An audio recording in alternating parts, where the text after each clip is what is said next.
Hello दोस्तों, मैं आपका दोस्त नवीन और आप सुन रहे हैं हॉरर कहानी मेरी जुबानी। दोस्तों, अब एक दैनिक श्रृंखला शुरू की गई है। श्रृंखला यह है कि अगर कहानी सुनने के बाद आपको अच्छी लगी तो कमेंट करके बताना कि आप कहानी कहां से सुन रहे हैं और आपका नाम क्या है। इसीलिए अगली वीडियो में आपका नाम जरूर लूंगा। कृपया कमेंट करें और यूट्यूब चैनल को सब्सक्राइब करें। मेरे लिए यह छोटा सा सहयोग बहुत महत्वपूर्ण है। चलिए शुरू करते हैं आज की हमारी कहानी। मेरा नाम आकाश है और आज मेरा वन अधिकारी के रूप में पहला दिन है। मैं बचपन से ही जंगलों से बहुत प्यार करता था क्योंकि वे एक अलग तरह की शांति देते हैं और आज जाकर मेरा वो सपना पूरा हो गया।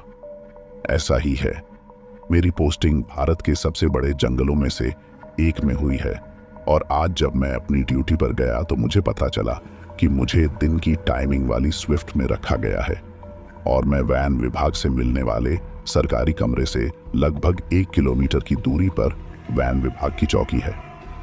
ड्यूटी शुरू करने के कुछ घंटे बाद मैं अपने कुछ साथियों के साथ जंगल की पेट्रोलियम में चला गया और पूरा दिन इसमें बीत गया। शाम को वैन विभाग की गाड़ी ने मुझे मेरे कमरे तक छोड़ दिया। फिर मैं कमरे में गया और अपना सामान रखा। तब तक काफी रात हो चुकी थी, इसलिए मैं सीधा बिस्तर पर लेट गया और पता नहीं कब आंख लग गई। कुछ देर बाद मुझे खिड़की से किसी के रोने की तेज आवाज सुनाई दी। मैं आवाज सुनकर बिस्तर पर उठकर बैठ गया। मैं बैठे बैठे सोच रहा था कि इतनी रात में इतने बड़े जंगल में कौन हो सकता है, लेकिन फिर मैंने सोचा कि शायद किसी को मदद की जरूरत होगी। इसलिए मैं बिस्तर से उठा और खिड़की के पास जाकर बाहर देखने की कोशिश करने लगा। मैंने बाहर देखा तो बाहर कुछ भी नहीं दिखाई दिया क्योंकि बाहर बहुत अंधेरा था। फिर मैंने सोचा कि मैं सिर्फ बाहर देखकर आता हूं कि शायद किसी को मेरी मदद की जरूरत नहीं है, और मैंने अपने बैग से टॉर्च निकालकर घर के पीछे की ओर जाने लगा। रात अंधेरी थी और मैं जंगल में चल रहा था। जिस तरह सन्नाटा था क्योंकि मेरे पैर जंगल में सूखे पत्तों पर चढ़ रहे थे और जंगल में पत्तों की आवाज सुनाई देती थी। फिर मैं अपने घर के पीछे चला गया और अब मुझे उसकी रोने की आवाज सुनाई देने लगी। घर के पीछे पहुंचते ही मैंने बहुत जोर से आवाज लगाई और कहां कौन था, लेकिन कोई नहीं मिला। पर जो कोई था वह अभी भी रो रहा था। फिर मैं थोड़ा आगे जा रहा था और आवाज लगा रहा था कि कोई है, मुझे जवाब दो, मैं सिर्फ तुम्हारी मदद करने आया हूं। पर इतना कुछ बोलने के बाद भी कोई जवाब नहीं दिया।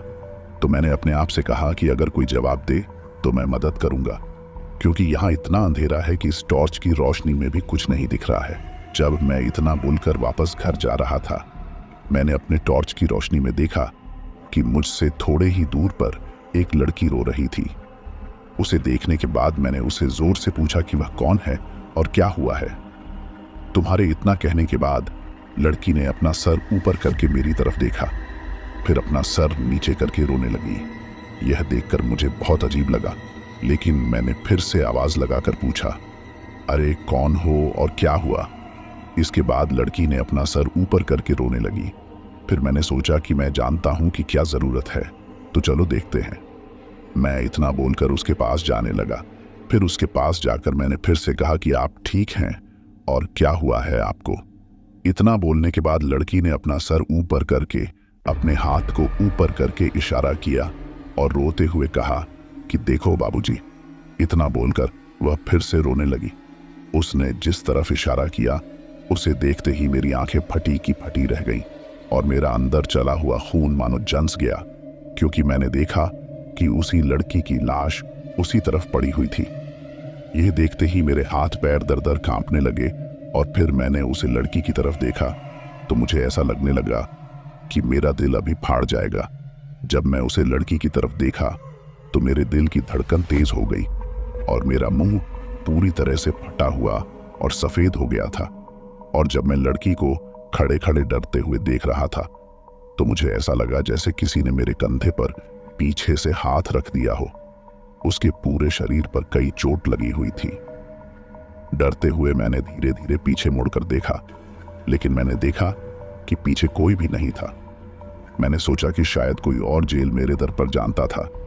फिर मैंने डरते हुए फिर से उसे लड़की की तरफ देखा लेकिन अब वह वहां नहीं था। फिर मैंने फिर से उसे लड़की की लाश की तरफ देखा, लेकिन अब वह वहां नहीं था। सब कुछ पहले की तरह सामान्य हो गया था। मैं सिर्फ यह सोच रहा था कि ऐसा कैसे हो सकता है, क्योंकि थोड़ी देर पहले उसने लड़की की लाश को वहीं देखा था, पर अब वहां कोई नहीं था। तो मैंने समय नहीं गवाया और अपने कमरे की ओर भागने लगा। मैं भागते भागते रुक गया, क्योंकि लड़की के हंसने की आवाज पूरे जंगल में गूंजने लगी। दरवाजे के पास खड़े होकर मैं चारों ओर देखने लगा, पर मुझे वहां कोई नहीं दिखाई दे रहा था और मैं सिर्फ यह सोच रहा था कि मैं आज किस मुसीबत में फंस गया हूं। मैंने सिर्फ कहानियों में सुना था, लेकिन आज मैं इन सब का अनुभव कर रहा हूं। फिर मैं उसकी हंसी को अनदेखा करते हुए अपने कमरे की ओर भागने लगा, क्योंकि मैं पहले उसके रोने की आवाज का पीछा करते हुए काफी आगे निकल आया था। जब मैं भागते हुए किसी चीज से टकराकर गिर गया। मैं जिस भी चीज से टकराया था वह बहुत तेज थी, इसलिए मुझे बहुत चोट लगी, लेकिन मैंने अपने आप को थोड़ा संभाला और अपनी टॉर्च उठाकर देखने की कोशिश की कि मैं किस चीज से टकराया था। पर मैंने अपने टॉर्च की रोशनी हर जगह मारी, लेकिन वहां कोई ऐसी चीज नहीं थी जिससे मैं टकरा सकता था। फिर मैं उठकर खड़ा हुआ तो उसकी हंसने की आवाज और तेज हो गई, मानो वह मुझे मजाक उड़ा रही हो।